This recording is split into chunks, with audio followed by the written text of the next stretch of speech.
ಮಾಳಿಂಗರಾಯ ಹಾ ನಿನ್ನ ಭಕ್ತಿಗೆ ಮೆಚ್ಚಿ ನೀ ಏನು ಬೇಡ್ತಿ ಬೇಡ ಅಂದ ಕೂಡ್ಲೆ ಏನು ಬೇಡದ ನನ್ನಪ್ಪ ಮಾಳಿಂಗರಾಯ ಬೇಡದ ಏನಂತ ಏನು ಬೇಡದ ಹಾ ಹಾ ಏನು ನಮ್ಮ ಮಠಕ್ಕೆ ಬರ್ತಾರ ನೋಡು ನನ್ನ ಭಕ್ತರಿಗೆ ಸಿರಿತಾನ ಕೊಡು ಹೌದು ನನ್ನ ಮಕ್ಕಳಿಗೆ ಬಡತಾನ ಇಡು ಯಪ್ಪ ಅಂತಂದ ಹಾ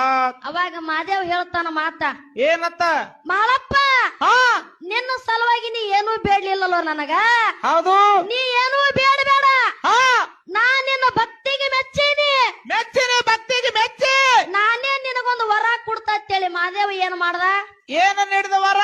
ವರ್ಷಕ್ಕೆ ಒಮ್ಮೆ ಅರಸ ದೀಪಾವಳಿಗೆ ನಿನ್ನ ಜಾತ್ರೆ ಆಗುತ್ತದ ಹೌದು ಅರಸ ದೀಪಾವಳಿಗೆ ರಾತ್ರಿ ಅಮಾಸ್ಯೆ ದಿನ ಹೌದು ನಾನೇ ನಿನಗ ಮುಂಡಾಸ ಮುಯಿ ಮಾಡ್ಕೊಂಡು ಬಂದು ಕುಲಜಂತಿಗೆ ಶಿವ ಪಾರ್ವತಿ ಬರ್ತಾರ ವರ್ಷ ದೀಪಾವಳಿಗಿ ಮುಂಡಸ ಸುತ್ತಿ ಹೋಗ್ತಾರ ಕೇಳ್ರಿ ಮಾಳಿಂಗರಾಯನ ಸಿಕ್ಕ